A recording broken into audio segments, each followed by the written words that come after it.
Olá pessoal, aqui é o William Jacob e está no ar mais um episódio do Café com o Espiritismo. A mensagem que vamos analisar hoje está no livro Encontro Marcado, capítulo 6, intitulada Adivinhações.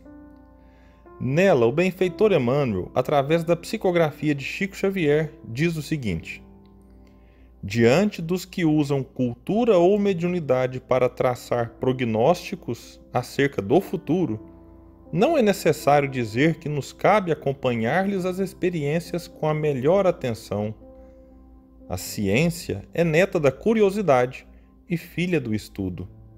A alquimia da Idade Média iniciou as realizações da química moderna. De certa maneira, os astrólogos do pretérito começaram a obra avançada dos astrônomos de hoje. O conhecimento nasce do esforço de quantos se dedicam a desentranhá-lo da obscuridade ou da ignorância. No entanto, do respeito aos irmãos de humanidade que se consagram ao mistério da adivinhação, não se infere que devemos aceitar-lhes cegamente as afirmativas, especialmente no que se reporte a profecias inquietantes. É imperioso ouvi-los com reserva e discrição, porquanto estamos informados pela doutrina espírita de que não existe a predestinação para o mal. Renascemos na Terra, indubitavelmente com as nossas tendências inferiores e com os nossos débitos, às vezes escabrosos, por ressarcir. Mas isso não significa que estejamos obrigados a reincidir em velhas ilusões ou reacomodar-nos com a força das trevas. O aluno regressa à escola na condição de repetente, ou se encaminha para os exames de segunda época, a fim de se firmar na dignidade do ensino em que se comprometeu. Clarividentes que desenvolveram faculdades psíquicas fora do esclarecimento espírita evangélico podem recolher observações infelizes a nosso respeito, seja relacionando cenas de nosso passado culposo, ou descrevendo quadros menos dignos, projetados mentalmente sobre nós pelas ideias enfermiças daqueles que se fizeram nossos inimigos em outras eras. E das palavras que articulam podem surgir sombrios vaticínios ou apontamentos desencorajadores, tendentes a enfraquecer-nos a coragem ou aniquilar-nos a esperança.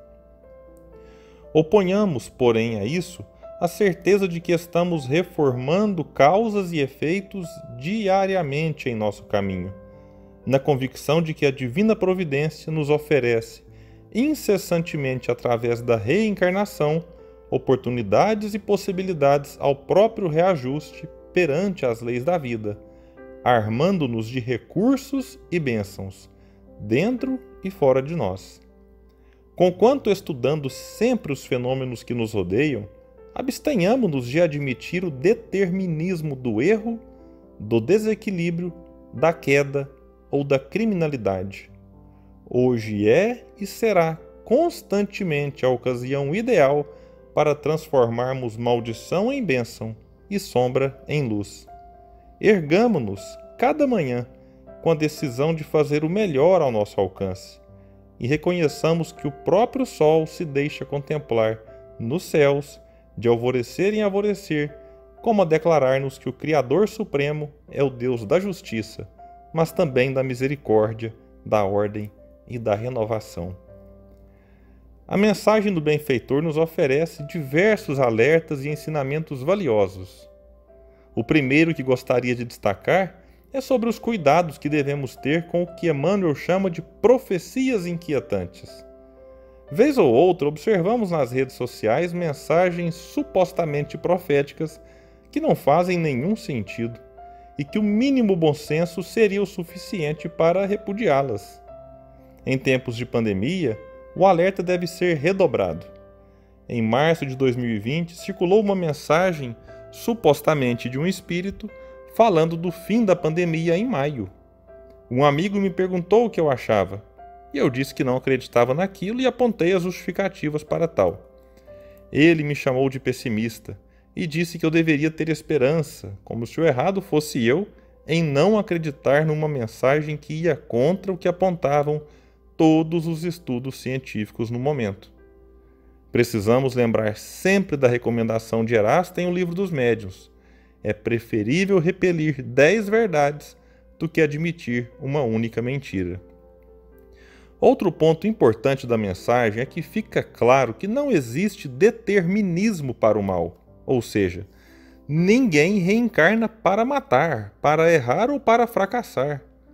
Os erros e os fracassos ao longo da existência ocorrem porque não resistimos às tentações ou porque não sabemos o suficiente para acertar sempre. Não devemos deixar de nos esforçar por conta disso, mas não podemos nos culpar eternamente pelos erros que cometemos. Precisamos assumir as responsabilidades e seguir em frente com o aprendizado da experiência adquirida. O que pode ocorrer é o indivíduo reencarnar com maiores propensões para este ou aquele desvio de rota, mas o propósito é que ele resista e não ceda aos maus arrastamentos, que não são irresistíveis. E por fim, vale reforçar o ponto em que Emmanuel diz que estamos reformando causas e efeitos diariamente.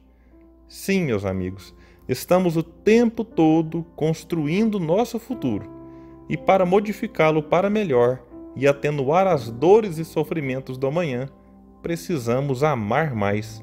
Como bem disse Pedro em sua epístola, o amor cobre a multidão de pecados.